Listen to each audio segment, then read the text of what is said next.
आप सभी का हमारे चैनल मधुर आवाज में हार्दिक स्वागत है। अगर आपको हमारी कहानी अच्छी लगे तो चैनल को लाइक, शेयर एंड सब्सक्राइब करना ना भूलें। बेटा, तू वहाँ जा तो रहा है पर मेरा दिल बहुत घबरा रहा है। शारदा जी ने बेटे की बात थामते हुए कहा। उनकी आंखों में चिंता की गहराई साफ झलक रही थी। अरे माँ, तुम इतनी चिंता क्यों करती हो? मुझे कुछ नहीं होगा और देखना, मैं तुम्हारी बहू को लेकर जरूर आऊंगा।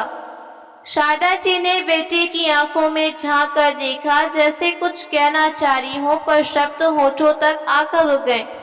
उन्होंने सिर हिलाया जब तक अंशुल उनकी आंखों से ओझल नहीं हो गया। रात होने को आई थी, चारों ओर अंधेरा धीरे धीरे फैलता जा रहा था, मगर अंशुल अभी तक घर नहीं लौटा था। शारदा जी का दिल अजीब सी घबराहट से भर गया।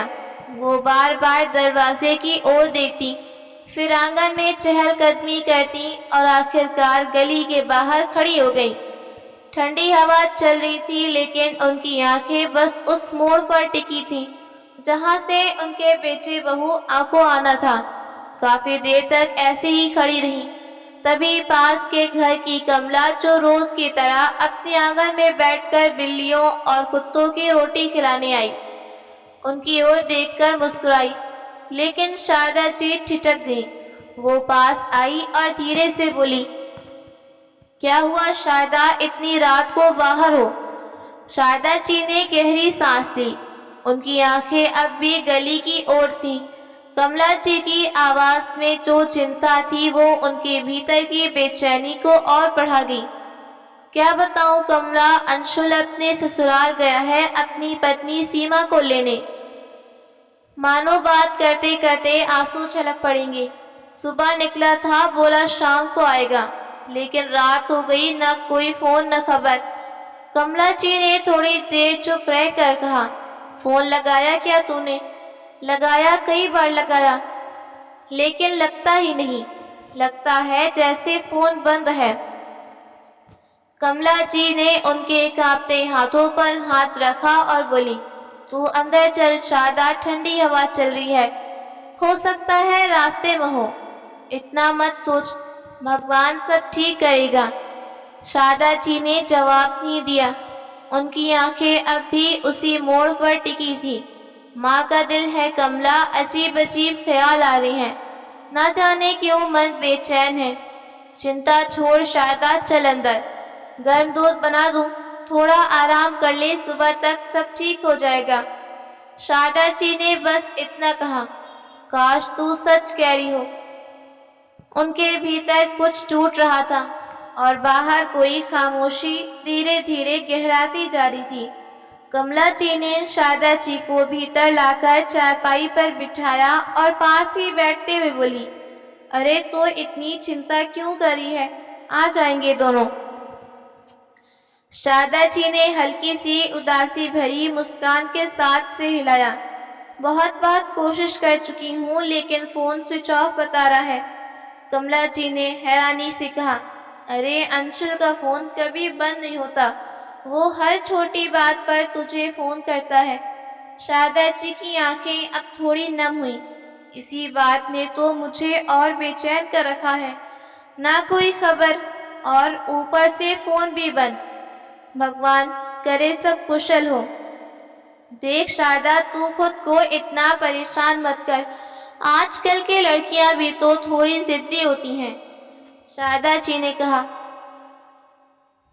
और एक ही कहानी चल रही थी, एक ऐसी कहानी जिसका अंजाम कभी किसी को नहीं पता था। रात भर शारदा जी चारपाई पर करवटें बदलती रहीं। नींद तो जैसे आंखों से कोसों दूर थी। कभी अंशुल का चेहरा सामने आता तो कभी सीमा की मुस्कुराते आंखें। आखिर इतनी देर क्यों हो गई? घड़ी की टिक टिक और बाहर बहती ठंडी हवा की आवाज, सब कुछ उस रात जैसे उनके बेचैन मन को गवाही दे रहा था। सुबह की पहली किरण भी शारदा जी के लिए कोई राहत नहीं लाई। वो झटके से उठी और सीधा मोबाइल फोन उठाया, कांपते हाथों से नंबर मिलाया, लेकिन अंशुल का फोन अभी भी स्विच ऑफ था। अब शारदा जी की बेचैनी और बढ़ गई। उन्होंने सामने रखे भगवान के तस्वीर की ओर देखा। धीरे धीरे आंखें नम हुई।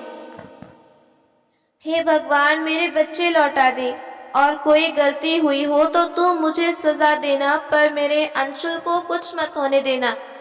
कांपती आवाज में वो जैसे प्रार्थना कर रही थी। कमला जी फिर आंगन से झांकते हुए बोली, क्या हुआ शारदा, कुछ खबर मिली? नहीं कमला, फोन अब भी स्विच ऑफ बता रहा है। कमला जी फिर अपने घर के अंदर चली गई। अब शारदा जी के मन में बस एक ही बात थी, जो भी हो अब मुझे जाकर खुद ही पता करना होगा। आखिर अंशुल और सीमा अभी तक लौटे क्यों नहीं? उन्होंने बक्से से अपनी हल्की गुलाबी रंग की साड़ी निकाली, कांपते हाथों से पल्लू ठीक किया। आंखों में नींद नहीं, सिर्फ चिंता और डर था। पूजा की थाली में से कुमकुम उठाकर माथे पर टीका लगाया और भगवान की मूर्ति सामने सर झुकाया।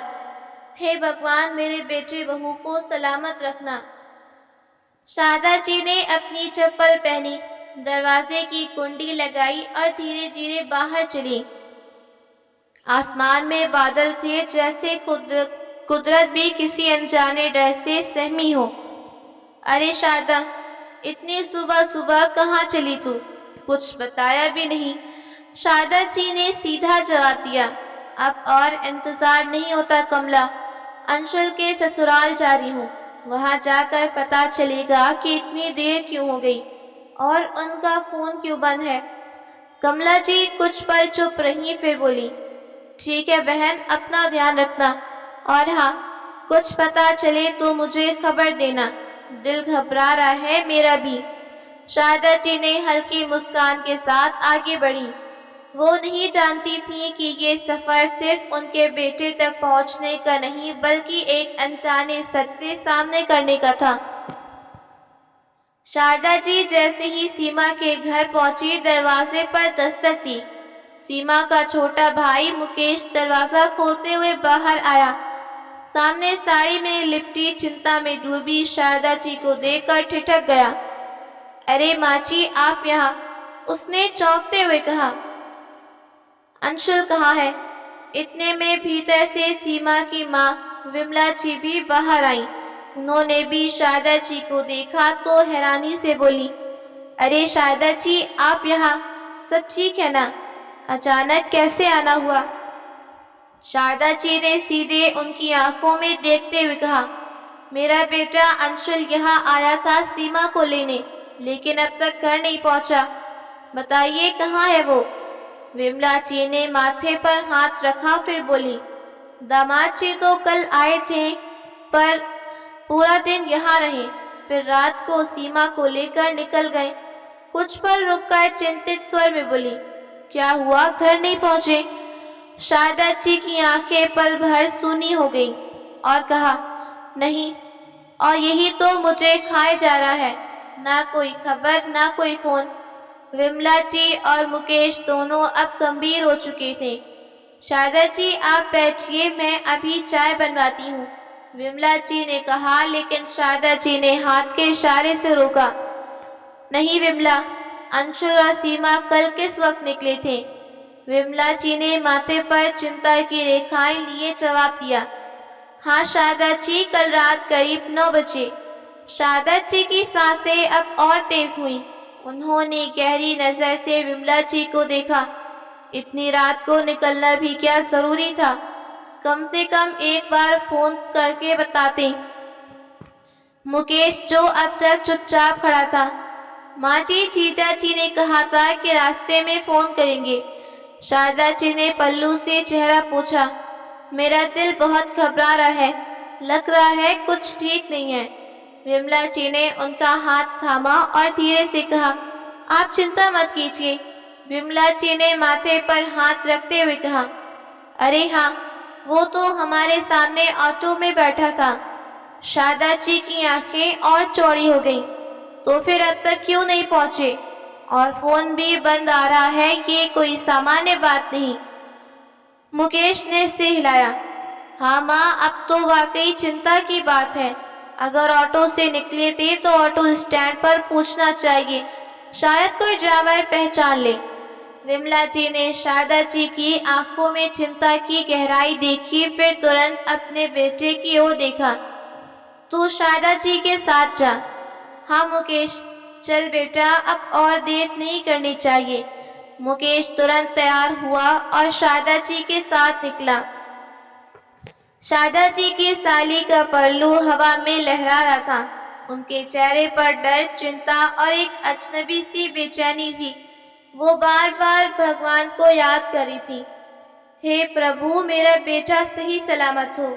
अब वो दोनों सीधे उस ऑटो स्टैंड की तरफ चल पड़े जहां से अंशुल और सीमा को जाते हुए आखिरी बार देखा गया था। ऑटो स्टैंड पर पहुंचकर शारदा जी और मुकेश ने इधर उधर पूछताछ की, मगर किसी को अंशुल या सीमा के बारे में पता नहीं चला। एक चाय वाले से पूछा, हर कोई बस एक ही बात कह रहा था, नहीं, हमने किसी जोड़े को नहीं देखा। शारदा जी का चेहरा बुझ सा गया। उन्होंने अपने माथे पर हाथ रखा और गहरी सांस ली। मुकेश, पुलिस में शिकायत करनी चाहिए, पता नहीं क्या हो गया मेरे बच्चों को। मुकेश ने उनका हाथ थामकर शांत स्वर में कहा, माँ जी आप घबराइए मत। देखिए जीजा जी और दीदी कोई छोटे बच्चे नहीं कि अचानक गुम हो जाएं। हो सकता है वो किसी दोस्त के यहाँ रुक गए और फिर फोन की बैटरी खत्म हो गई हो। शारदा जी ने गमगीन नजरों से उसकी तरफ देखा, लेकिन बिना बताए इतनी देर हो गई। मुकेश ने हल्के से मुस्कुराते हुए उन्हें दिलासा दिया, आप ऐसा कीजिए, अभी घर चली जाइए। अगर मुझे कोई खबर मिलती है या कोई कॉल आता है तो मैं आपको तुरंत बता दूंगा। आप चिंता मत कीजिए। आखिर वो जाएंगे कहाँ? शारदा जी का दिल भारी था। वो धीमे धीमे कदमों से वापस घर की ओर चल पड़ी, पर हर कदम के साथ दिल की धड़कन और बढ़ रही थी। शारदा जी घर तो लौट आई, लेकिन बेटे बहू की चिंता उन्हें खाए जा रही थी।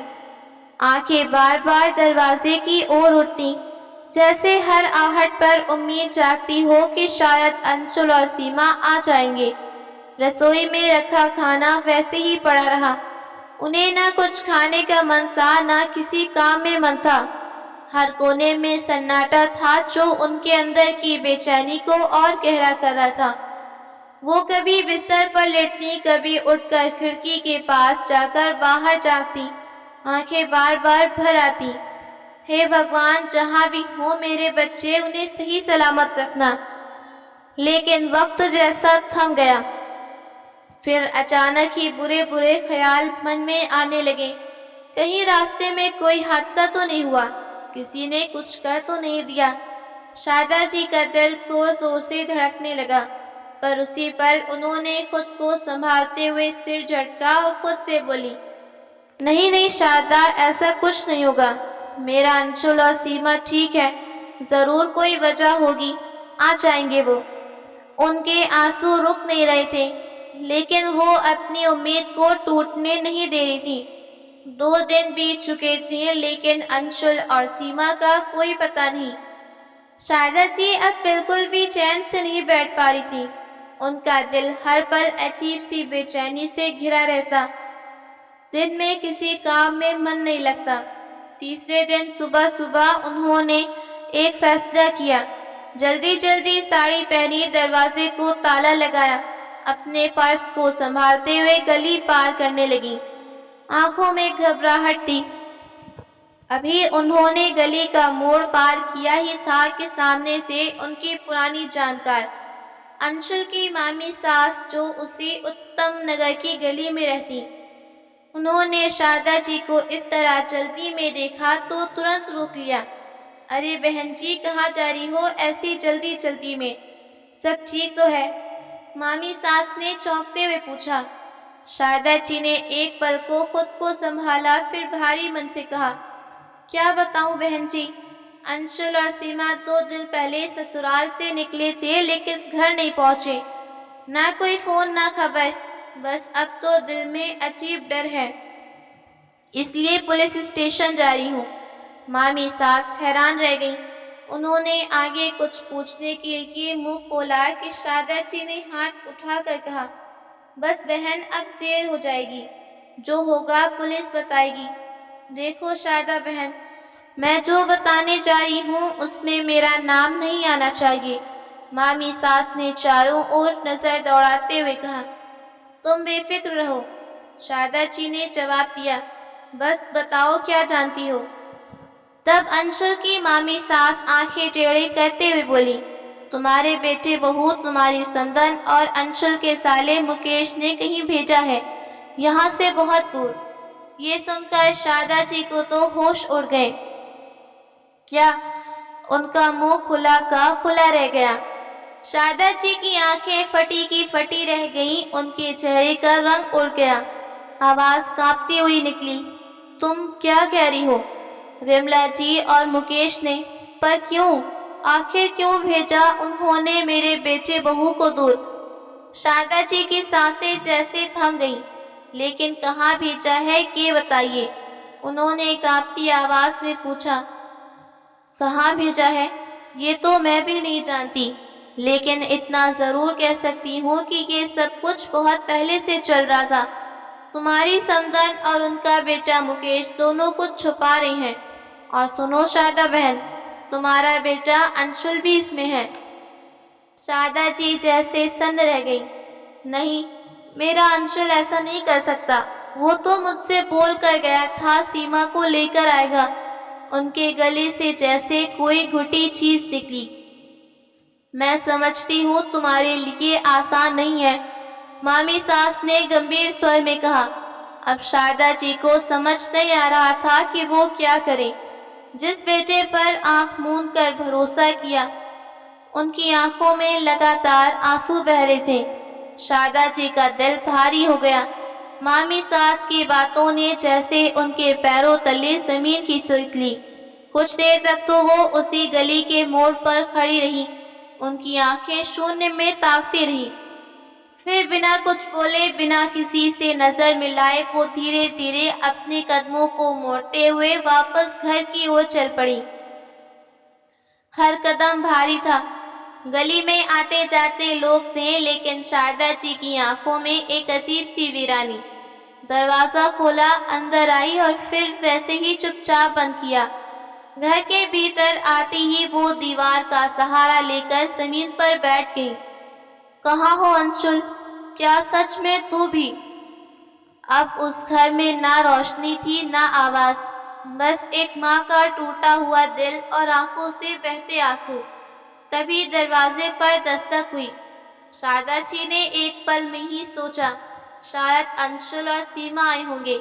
उन्होंने दरवाजा खोला, लेकिन सामने का नजारा देख उनके पांव जैसे जड़ गए। सामने एक हट्टा कट्टा आदमी था, जिसकी शक्ल सूरत अजीब और डरावनी थी। उसने कहा, अंशुल कहाँ है? उसे बाहर भेजो। इतना सुनते ही शारदा जी थोड़ी घबरा गईं, लेकिन खुद को संभालते हुए बोली, अंशुल घर में नहीं है। वो तो 2 दिन से पता नहीं कहाँ है। लेकिन आप कौन हैं? उस आदमी की आंखों में क्रोध और घमंड साफ था। ये बहाने किसी और को सुनाना। अब सुन बुढ़िया, जब तेरा बेटा आए तो कह देना राणा आया था, और अगर इस बार भी पैसे नहीं दिए तो अच्छा नहीं होगा। राणा अपनी औकात पर आया तो किसी को नहीं बख्शेगा। इतना कहकर वो धमकता हुआ गली में चला गया। शारदा जी दरवाजे पर खड़ी कांपती रह गई, जैसे किसी तूफान के आने का संकेत मिल गया हो। ये वही शारदा माँ है जो अपने बेटे और बहू के ना आने पर दिन रात आंसू बहा रही थी, जिनका दिल हर पल घबराया था। लेकिन उन्हें इस सच्चाई का जरा भी अंदाजा नहीं कि उनका बेटा अंशुल कर्ज में डूबा था, और जब कर्ज की रकम हद से बढ़ गई तो अंशुल और सीमा की सास बिमला जी, उसका भाई मुकेश यानी अंशुल का शाला, सबने मिलकर अंशुल और सीमा को कहीं बाहर भेज दिया बिना शारदा जी को बताए। राणा के जाने के बाद शारदा जी की आंखें के सामने जैसे एक धुंधली तस्वीर हो गई। उन्हें अचानक 2 महीने पुरानी बात याद आई। एक दिन अंशुल एक अजनबी को लेकर आया। माँ, मुझे थोड़ा पैसा चाहिए, एक छोटा सा काम शुरू करने के लिए। ये मेरा दोस्त है, मैंने इसे कमेटी में हिस्सा डाला है, बस एक साइन कर दो इस पेपर पर। शारदा जी ने बिना पढ़े पेपर पर साइन किए।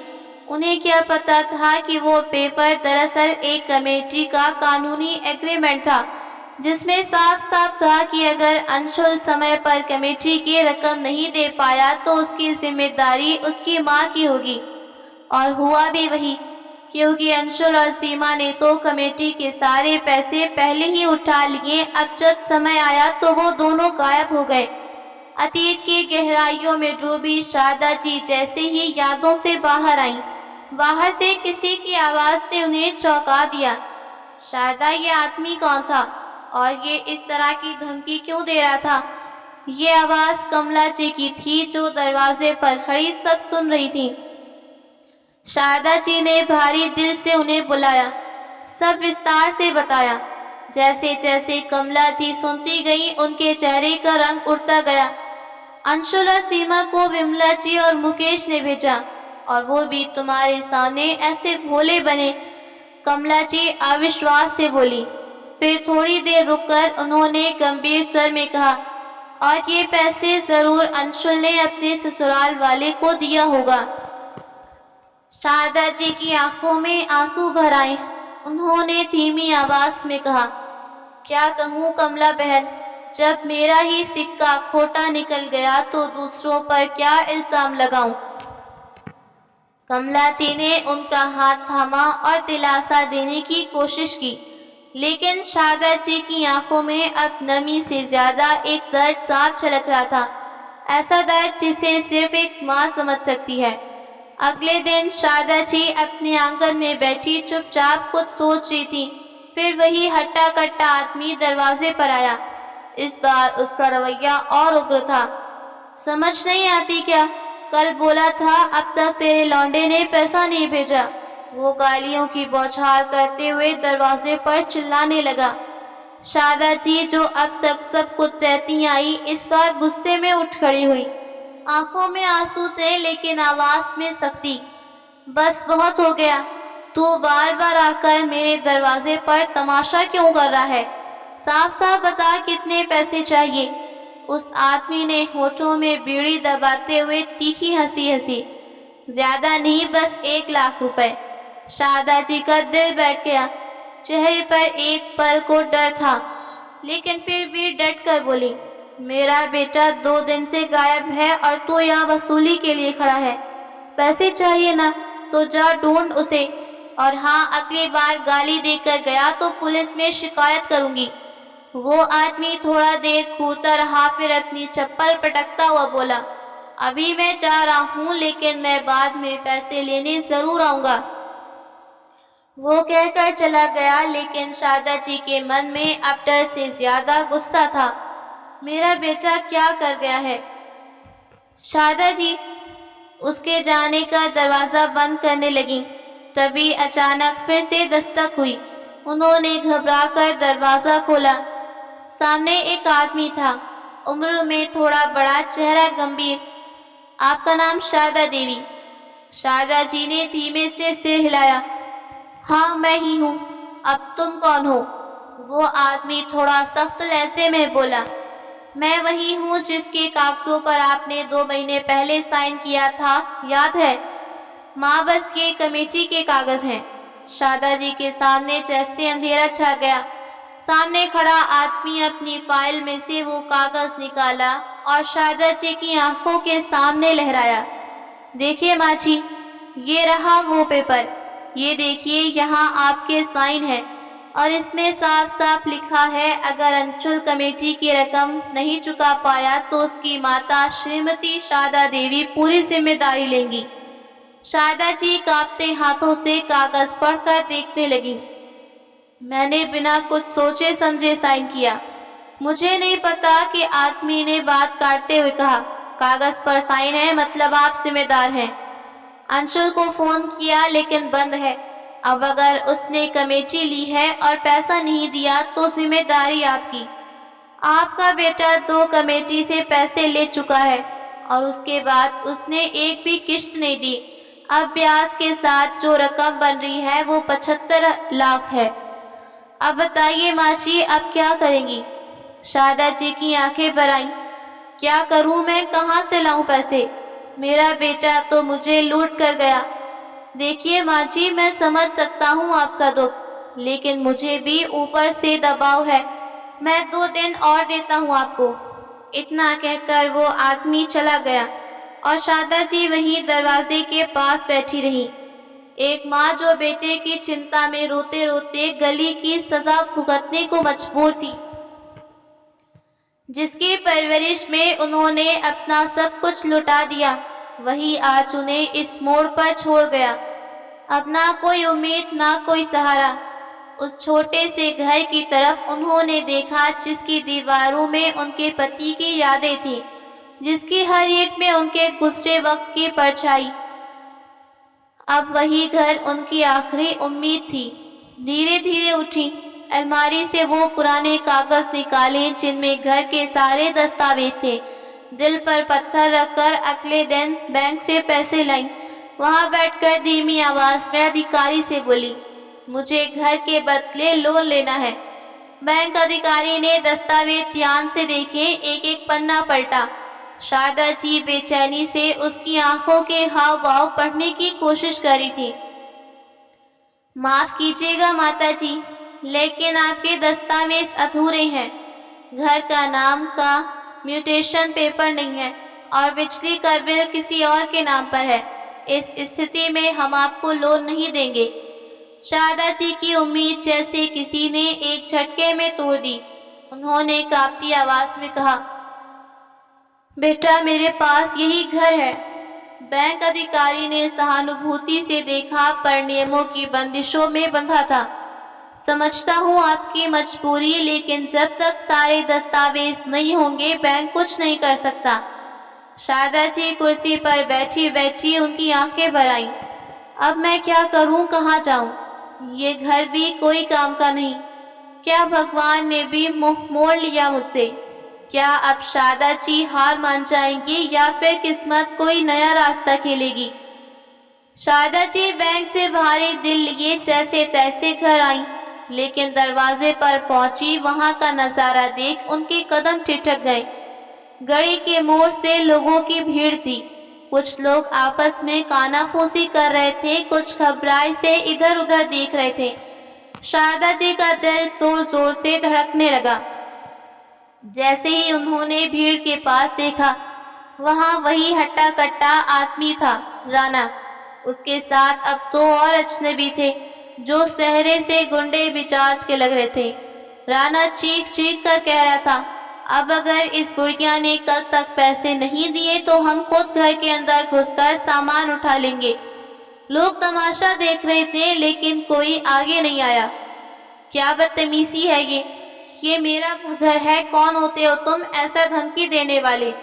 राणे ने तेजी नजर देखा, तेरा बेटा पैसा खा गया और अब तू ईमानदार बनने का नाटक करी है। कल तक पैसे दे देना, नहीं तो ताला तोड़कर घुस जाएंगे। लोगों की भीड़ में कोई कुछ नहीं बोला। शारदा जी की आंखें भर आईं। उन्होंने थरथराते स्वर में बस इतना कहा, भगवान के लिए इतना मत करो, ये मेरा घर है। राणा की धमकियों के बीच अचानक एक तेज आवाज आई, ओए ज्यादा क्यों बोल रहा है, अपनी हद में रहकर बात कर। भीड़ चौंकी, सबकी नजर एक तरफ घूमी। वहां कमला जी का बेटा रमेश था, गुस्से में आंखें लाल, चेहरा सख्त। इतनी अकड़ कहीं और दिखाना। अकेली आंटी जी को देखकर जो मुंह में आए बोल रहा है, अब बता कितने पैसे आना है? रमेश राणा की आंखों में डालकर बोला। राणा थोड़ा सकपकाया पर एटीट्यूड में बोला, तू बीच में मत पड़, जो उधार है वो चुकाना पड़ेगा। 1 लाख का हिसाब है। हिसाब किताब बाद में होगा, लेकिन गली में खड़े होकर चिल्लाने की जरूरत नहीं। ये हमारी आंटी शारदा है, और हाँ, अगर किसी बार गुंडे को लेकर आया तो तेरे खिलाफ पुलिस में रिपोर्ट दर्ज करूंगा। थोड़ी भीड़ में सरसराहट हुई। राणा ने माहौल भांप लिया और आंखें तरेते हुए बोला, ठीक है, मैं कल शाम तक इंतजार कर रहा हूँ, वरना देख लेना। वो अपने साथियों के साथ गली से निकल गया। शारदा जी सन्न थी। रमेश ने पास जाकर धीरे से कहा, शारदा आंटी आप अकेली नहीं हैं। रमेश तो चला गया, लेकिन शारदा जी को समझ आ गया कि कोई नहीं आएगा मदद के लिए। रिश्तेदार जान पहचान वाले सब जैसे मुंह मोड़ चुके थे और रमेश वो दिलासा देकर चला गया, लेकिन उसके बस में भी कुछ नहीं था। शाम ढलने लगी, पर घर की दीवारों पर पड़ती परछाइयां और गहरी हो गईं। शारदा जी एक कोने में बैठी उस घर को देख रही थी, वही घर जो उनके पति की आखिरी निशानी थी। अब इस घर को गिरवी रखना पड़ेगा। अगली सुबह उन्होंने दस्तावेजों को फिर से समेटा और इस बार प्राइवेट साहूकार के पास पहुंची। वहां एक अधेड़ उम्र का आदमी कुर्सी पर था, जिसने कागज देखे, फिर शारदा जी की हालत। तो आप घर गिरवी रखकर 1.5 लाख लेना चाहती हैं? उसने थोड़ा रूखा लहजा अपनाते हुए कहा। हाँ जी, बस थोड़े दिन की बात है, जैसा बेटा लौटेगा सब चुका देगा। शारदा जी ने भर्राए गले से कहा। साहूकार ने उनकी हालत का फायदा उठाया। देखो अम्मा, हालात तो तुम्हारे खराब हैं। मैं 1.5 लाख तक दे सकता हूँ, लेकिन एक शर्त पर। कैसी शर्त? शारदा जी ने धड़कते हुए पूछा। घर 2 मंजिला है ना? तुम नीचे रहती हो, ऊपर वाला फ्लोर खाली है। तुम ऊपर वाला फ्लोर हिस्सा गिरवी रखो। जब तक पूरा पैसा ब्याज समेत लौटा नहीं दोगी, तब तक उस पर मेरा कब्जा होगा। शारदा जी के पास कोई चारा नहीं था। आंसू आंखों से टपके। साहूकार ने एक मोटी रकम लिफाफा निकालकर उनके हाथ में थमाया। ये लो 1.5 लाख रुपए है, और याद रहे 3 महीने में पैसा नहीं चुकाया तो ऊपर वाला फ्लोर पर मेरा हक, कानूनी तौर पर। शारदा जी ने बिना कुछ कहे लिफाफा उठाया और भारी कदमों से घर की ओर गई। शारदा जी भारी मन से घर लौटी। उनके साथ रमेश भी था। लिफाफे में रखे नोटों को उन्होंने कांपते हाथों से निकाला, 2 हिस्सों में किया। एक में 1 लाख, दूसरा हिस्सा 50,000। थोड़ी देर में दरवाजे पर रौबदार दस्तक हुई। राना आया है, वही गरजती आवाज आई। रमेश ने दरवाजा खोला। राना कुछ और लड़कों के साथ खड़ा था, पर इस बार उसके तेवर पहले जैसे नहीं, क्योंकि उसे अंदाजा था कि अब बात सीधे पैसे की है। शारदा जी ने बिना कोई बात किए चुपचाप लिफाफा बढ़ाया। ये लो तुम्हारे 1 लाख। अब दोबारा इस दरवाजे पर आने की जरूरत नहीं। राना ने पैसे गिने, मुस्कुराया और बोला, अम्मा जी काम तमाम हुआ, कोई शिकायत नहीं। थोड़ी देर बाद दूसरा आदमी आया, वही जिसकी कमेटी में शारदा जी ने अंशुल के कहने पर साइन किए। मुझे पूरे 75,000 चाहिए। इस बार रमेश ने बीच में आकर बात संभाली। देखो भाई, हालात देख रहे हो, तुम्हें अभी 50 मिल रहे हैं। बाकी की रकम अगर माफ कर सको तो थोड़ी इंसानियत दिखाओ, क्योंकि जो कमेटी थी वो असल में धोखे से थी। वो आदमी थोड़ी देर सोचता रहा। चलो ठीक है, इस बार छोड़ देता हूँ, लेकिन अगली बार ऐसे कागजों पर साइन कराने से पहले 10 बार सोचना। रमेश ने शारदा जी की तरफ देखा और कहा, चलिए, एक बड़ा बोझ उतरा, अब धीरे धीरे सब ठीक होगा। शारदा जी ने गहरी सांस ली, लेकिन मन में कोई सवाल थे। अंशुल कहाँ है? क्या सच में वो अपने ससुराल वालों के साथ मिलकर ये सब कर गया? हर सुबह शारदा जी दरवाजे की ओर उम्मीद भरी नजरों से देखती।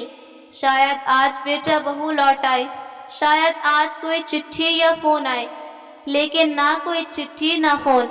जिस बेटे की एक आवाज सुनकर उनका दिन संवरता, उसी बेटे ने मानो उनकी सुध लेना छोड़ दिया। कभी कभी रात को अकेले बैठ शारदा जी को अपने आप से बातें करती। क्या इतना मुश्किल है एक माँ की खैरियत पूछना? क्या इतनी जल्दी भूल गया वो सब कुछ जो मैंने उसके लिए किया? उनकी आंखें हर रोज किसी के आने का इंतजार करती, लेकिन बेटा जो कहीं दूर अपने जीवन में उलझा था, शारदा जी को भूल गया कि उसकी माँ भी है। और बेसहारा भी। अंशुल को घर से गए 2 साल हो गए। शारदा जी अब पेंशन किसी तरह से गुजारा कर रही थी। 2 वक्त की रोटी और दवाइयों के खर्च उनके जीवन था। आंखों में एक उम्मीद थी कि एक दिन अंशुल लौटेगा, माफी मांगेगा और अपनी माँ को गले लगाएगा। हर महीने पेंशन आती, वो पहले बिजली पानी का बिल भरती, फिर कुछ राशन लाती और जो बचता उसमें थोड़ा थोड़ा जोड़कर हर महीने कुछ बचत करती। वो छोटी सी गुल्लक जो मंदिर के पास रखी रहती, उसमें उनका सपना था बेटे से मिलने का। शाम को अक्सर वो अपने पुराने एल्बम निकालती और तस्वीरों में खो जाती। अंशुल की बचपन की मुस्कान, स्कूल यूनिफॉर्म में खिंचवाई तस्वीरें और फिर चुपचाप साड़ी के पल्लू से आंसू पोंछती। पर आज की शाम कुछ अलग थी। मंदिर में दिया जलाने के बाद वो आंगन में बैठी, दरवाजे पर धीमी दस्तक हुई। कौन हो सकता है इस वक्त? शारदा जी की आंखों में चमक लौट आई। 2 साल बाद उनका बेटा और बहू उनके सामने थे। अंशुल बेटा, शब्द जैसे रुक रुक कर गले से निकले। उन्होंने आगे बढ़कर बेटे को गले लगाया। 2 साल की वो तड़प जैसे एक पल में ठंडी हो गई। शारदा जी ने बड़े प्यार से कहा, बैठो, मैं तुम्हारे लिए खाना परोसती हूँ। मैंने खिचड़ी और आलू टमाटर बनाई है, तुम्हें बहुत पसंद है। सीमा भी मुस्कुरा कर बोली, हाँ मम्मी जी, भूख लगी है। खाने की थाली में जैसे उन्होंने अपना पूरा प्यार परोस दिया। सीमा भी इस बार बड़ी विनम्रता से बात करी थी, जैसे कुछ हुआ ना हो, ना कोई दूरी ना कोई शिकवा। लेकिन शारदा जी के मन में जो सवाल था वो तो नहीं अटका था। उन्होंने धीमे स्वर में बोला, तुम दोनों अचानक कहाँ चले गए थे और बिना बताए 2 साल तक कोई खबर नहीं दी? माँ, अभी रात काफी हो गई है, हम दोनों थक गए हैं, बात करते हैं सुबह, अभी आराम करने दो। शारदा जी ने कुछ नहीं कहा, बस एक फीकी मुस्कान देकर सिर हिलाया और दिल के अंदर कई सवाल थे। क्या अंशुल सच में लौट आया या उसके पीछे कोई वजह थी? सुबह की हल्की धूप खिड़की में कमरे में आ रही थी। चाय बनाते हुए उनके चेहरे पर अलग चमक थी। 2 साल बाद बेटे बहू थे। वो सोच रही थी कि आज अंशुल से दिल खोल कर बात करेंगी। बेटा, बहुत तड़प गई थी तेरे लिए। थोड़ी देर बाद अंशुल उठा, आंखें मलते हुए कमरे से बाहर आया। शारदा जी ने मुस्कुराते हुए चाय का कप आगे बढ़ाया, तेरी पसंद की अदरक वाली चाय। अंशुल ने चुपचाप चाय ली। सीमा उठ कर गई, माँ जी, आप तो बिल्कुल नहीं बदली, वही प्यार, वही अपनापन।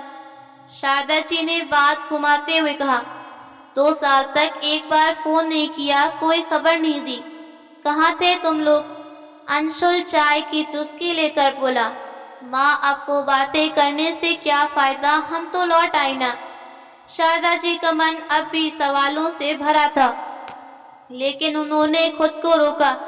कुछ देर बाद अंशुल ने रुक रुक कर कहा, माँ, असल बात ये है कि ऊपर वाला फ्लोर जो आपने गिरवी रखा था, अब सब ठीक हो गया है, तो हम सोच रहे थे कि अपना हिस्सा मिल जाए। शारदा जी के हाथ से चाय का कप धीरे से कांप गया। हिस्सा? उन्होंने धीमे सख्त लहजे में कहा, हाँ माँ।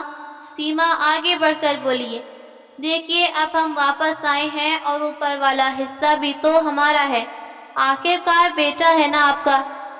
शारदा जी कुछ पल तक चुप रही, फिर बोली, हक से पहले फर्ज निभाया जाता है और फर्ज बिना निभाए कोई हिस्सा सिर्फ कागजों में होता है, दिलों में नहीं। शारदा जी की आंखों में अब ना आंसू थे, ना कोई उम्मीद, बस एक ठहरी हुई शांति थी जो टूटे दिल की सहनी थी।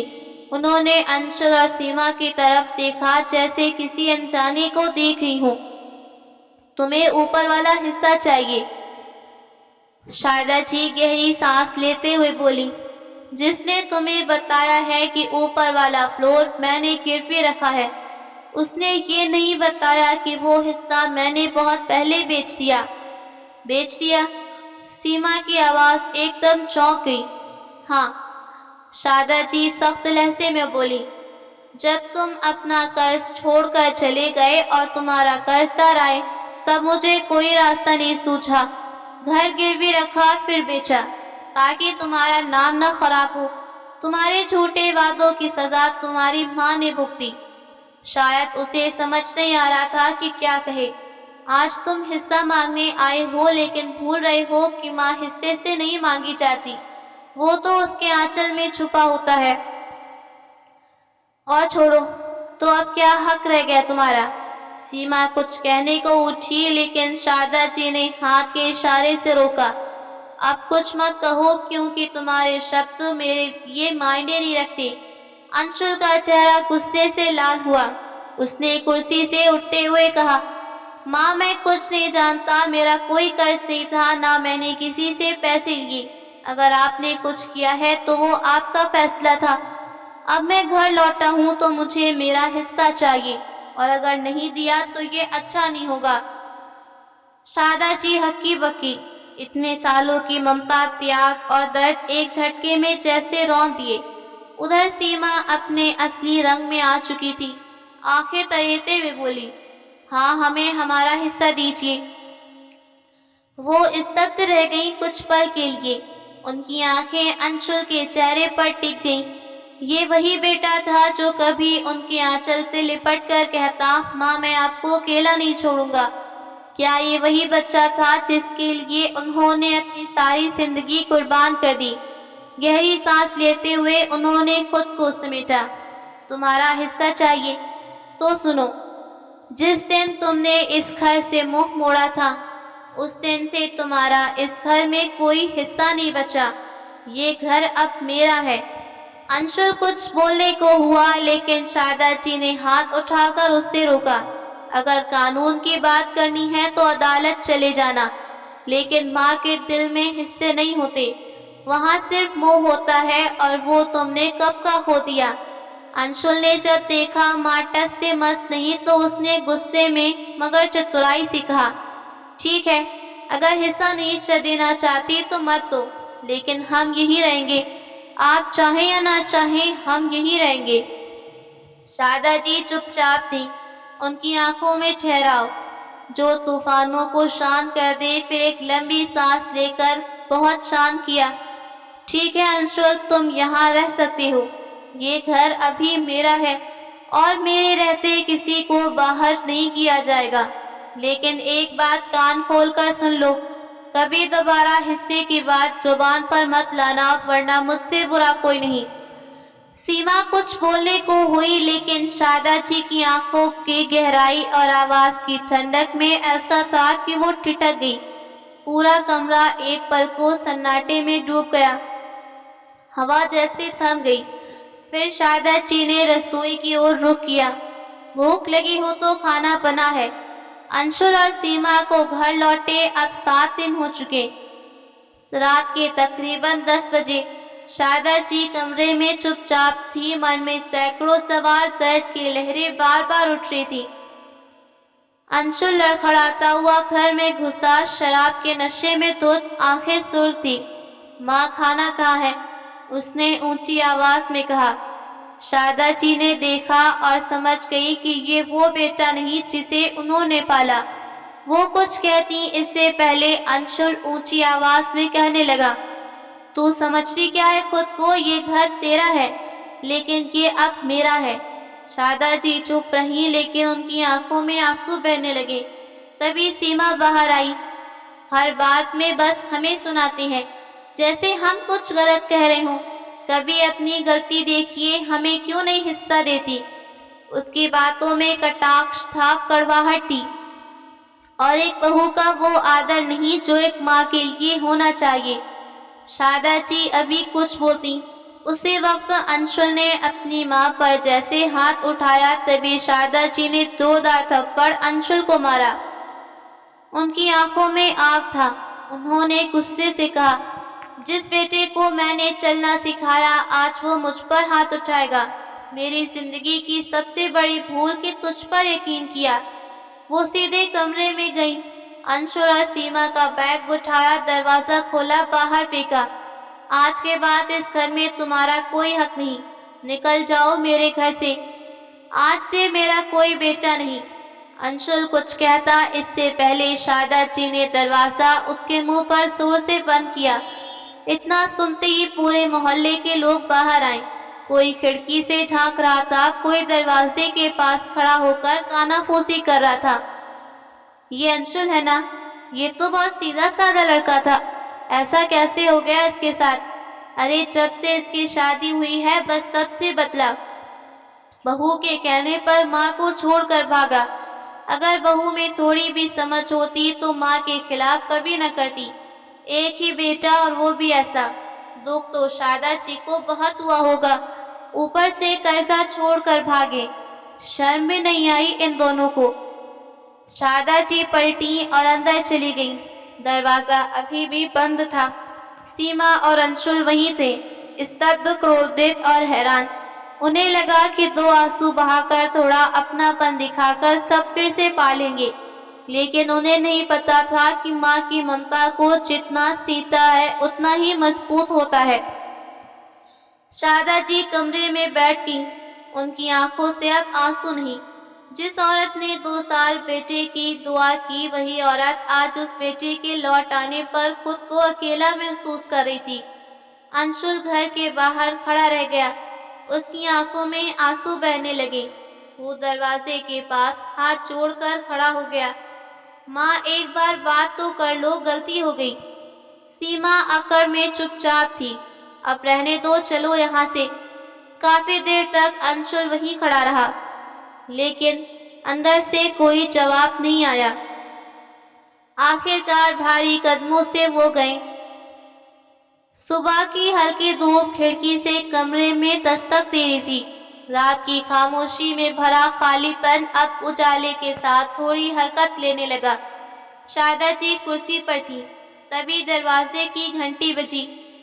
शारदा जी थकावट और रात की बातों अब तक शरीर में बोझ थी। किसी तरह दरवाजे खोला। सामने कमला जी थी, हाथ में दूध का थैला, आंखों में चिंता और आवाज में वही पुराना अपनापन। शारदा, ये कैसी हालत बना रखी है? कमला जी ने बिना औपचारिकता के सीधे अंदर आते हुए कहा। शारदा जी कुछ कह नहीं पाई, हल्की मुस्कान के साथ दरवाजा बंद किया। कमला जी ने रसोई में जाकर झटपट चाय चढ़ाई और बिस्कुट निकालकर ट्रे में रखे। कुर्सी के पास आई।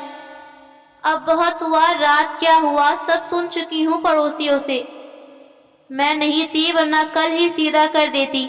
अब तू अकेली नहीं रहेगी, जो हो गया सो हो गया, अब मेरे साथ चल। शारदा जी ने सिर झुका कर कहा। कमला, घर मेरा है, यादें मेरी हैं, मैं यहीं रहूंगी, तू रोज आ जाया कर। कमला जी की आंखें भर आईं। उन्होंने शारदा जी का हाथ थामा। तू नहीं समझती, तेरे जैसी सहेली की जरूरत अब मुझे भी है। अब दोनों मिलकर एक दूसरे के साथ हैं। रिश्ते अगर समय रहते संभल ना जाए तो पछतावे की भी जगह नहीं बचती। जो दिल एक बार टूट जाता है वो हर आहट पर दरवाजा नहीं खोलता। दोस्तों, क्या शारदा जी ने सही किया? आपकी राय हमारे लिए बहुत अहम है, जरूर बताएं।